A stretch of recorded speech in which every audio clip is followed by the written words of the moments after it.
Hello team, this is just a recap of our time together this weekend. I sat with Tim and we went through the BDC benchmarks and what we're trying to make sure is happening on a consistent basis. We pulled the BDC performance report, we saw exactly where our team is and where we want to go with our team, and Tim is doing a really good job on coaching them daily, going through all the calls with them, making sure that their responses, rebuttals, and everything that they're doing, their lips are being loaded with the right words to say, how to say it, tone, inflection, everything that's necessary to help bring them to a place where they're bringing a customer through our door. Tim was giving me a brief rundown of each person and where they were in regards to their progress. We also emphasized the fact that this is Tim's team. This is his team to either retrain or replace the members as he sees fit to build his team up in order for us to be able to bring our team to a place where they're performing with the maximum efficiency and being as effective as they possibly can. I asked him about Pam because she had talked about possibly moving. As for right now, he stated that Pam is on board and moving forward. On Saturday after I left, the day after, Tim Bradley came in and actually went over to the sales floor. And so Tim was now lost from the team, but also Tim hired 2 additional people. We're expecting a ramp up for them, and they're probably going to be at least a month out before they're actually taking leads. So there is 1 member down now in the BDC because Tim now moved over onto the sales floor. We also went through the leads and started to see that the digital airstrike portion was still in place that I discussed last time I was there. I wanted to make sure that we get that removed from the auto response during working hours. And so it still was on, and so we got with Chuck, and Chuck called digital airstrike, and now that is off. So the digital airstrike auto response will only be taking place off hours. In other words, between the hours of when we close till when we open again is when they'll get those auto responses. Other than that, when we get a lead in, now our BDC is responsible for the first response, and we're going to make sure that those responses are going to be tagging that raw lead and answering any questions, going through anything that the customer has need of, and looking through that lead to make sure we address all the things that are necessary and important to the customer. Also, our response times are very important now, being that we're responding through these naturally, okay?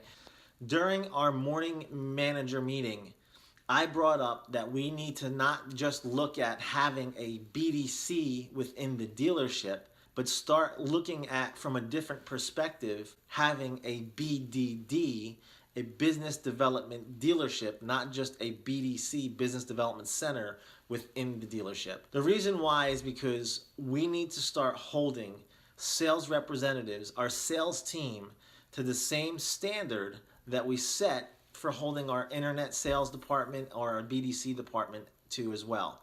When I look into their folders and see that they have my to-do tasks of, over 90, 200, 600, they're not effectively working their to-dos. They're not effectively maximizing their opportunities. They're just pulling low-hanging fruit, and I truly believe that working through all the to-dos every single day, there's a spot in DealerSocket called the daily checkout, where each day, each one of those representatives, each one of those sales reps should be finishing their to-dos daily. So if you have 4 sales managers or 3 sales managers, you take the team total and you divide it by 3, and then each sales manager will sit with those members throughout the month, and they'll be responsible for helping work through their folders, helping them make sure that they complete their to-dos, making sure that they're staying on course to be able to maximize results for us to be able to get the most effective month every month, the most effective day every day, to get the most effective week every week, and we can maximize our deals, maximize our opportunities with our customers and our prospects. We also sat together with Chris, and Chris wanted to make sure that we got rid of these 2017 models that are still left on the lot. Chris gave Charlie some instructions of what to do, and then he gave Tim a task to go ahead and create an e-blast to go out to the entire database. So we took all the 2017 models, put them on the e-blast, and sent them out. Charlie also made sure that all of the 17 models had the was pricing and now pricing, the MSRP pricing and then the pricing that they're paying versus their total savings, showing the total savings that they have on each car. I suggested that each sales rep would go out and do a snap sell of each 2017 and make sure that they go ahead and send it out to their client base individually. I wanted to make sure that the snap sales are being done just so that we can maximize that opportunity as well.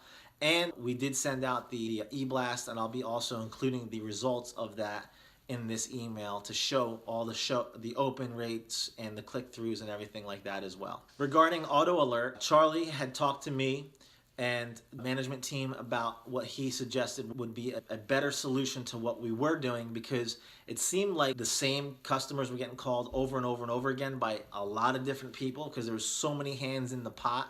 So what we discussed and what they came up with was that they're going to have DT and Thurman that are going to be handling the Auto Alert leads in the system. We talked with Tim Rice, and between the hours of 2 o'clock and 4 o'clock every day, he's going to have his BDC reps handle those Auto Alert calls with a minimum of 20 calls throughout that 2-hour time slot each day per rep. So this is now in place and going to be moving forward, being done daily. To focus our efforts on new car sales, I discussed with Chris about looking into another lead provider specifically for new cars. My suggestion with someone like TrueCar, somebody who can really focus on, specifically new car leads, like a third party like Auto by Tel or something like that as well.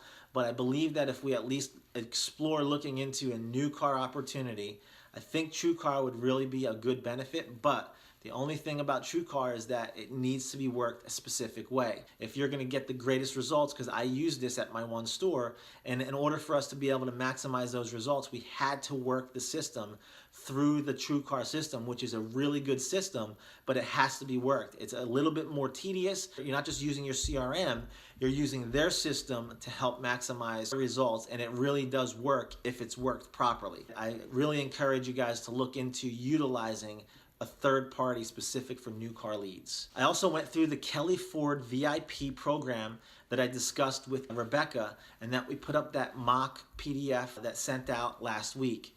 When I was there, we went through it with the managers individually and then also with Chris, and we wanted to make sure that we covered all areas and aspects. Again, the purpose of this is to set us apart. What makes us different than if somebody wants to go buy the same Ford for the same price and they live the same equal distance between us, Paradise Ford, and Palm Bay Ford? What sets us apart? What's our special sauce? What is it that gives us our value in order for them to do business with us versus doing business with someone else? So we came up with this VIP Kelly Ford program, and we added a couple components where we made sure that we discussed about getting a complimentary insurance review from our Kelly Family Insurance, as well as making sure we put in there a complimentary mini detail from our Kelly Collision Center, so that's also now tying in our Collision Center, because that's one more piece we want to make sure that we're maximizing in, especially with driving total revenue through our fixed operations department. We really want to focus on our body shop. And so we discussed about making sure that that was in there as well. So now, in order for them to get that coupon to redeem that, after every sale, the sales rep's going to have to take the customer to the body shop or to the Collision Center and go ahead and see John and have John sign off and authorize that in order for them to be able to get it. So now we're exposing them to the body shop.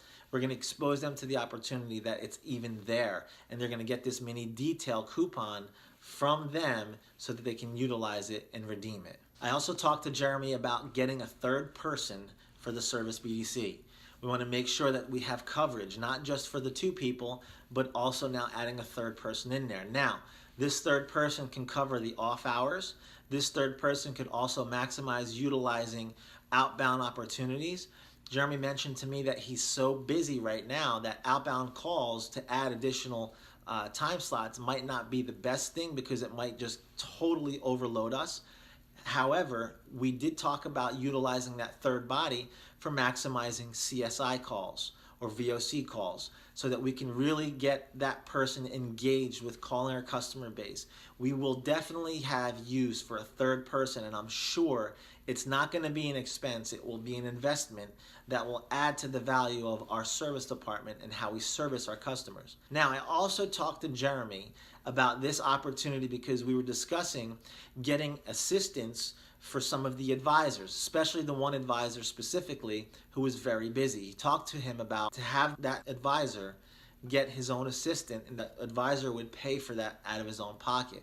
I discussed with Jeremy about looking into, just like the sales floor, when a sales rep hits 20 cars a month, they get an assistant, right?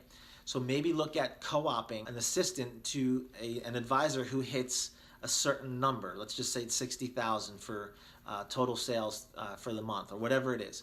And then they have to have, a VOC of, this and above, whatever it is. And then we can co-opt that money. We can pay for half of, their assistant to be there, or pay for the full thing. But it's just an idea. I put it out there with him. He's going to think about it and try to see what he can come up with. But it was definitely something that we're looking to do to help add to, again, having the advisor be as effective as possible, so that they can continue to do what they do best, and that's do their work to sell the jobs. This assistant would help with paperwork and different phone calls, calling the customer, status updates, whatever it might be. So it's just an idea as well. This is something that will definitely help maximize efficiency for the advisor and also for the service department.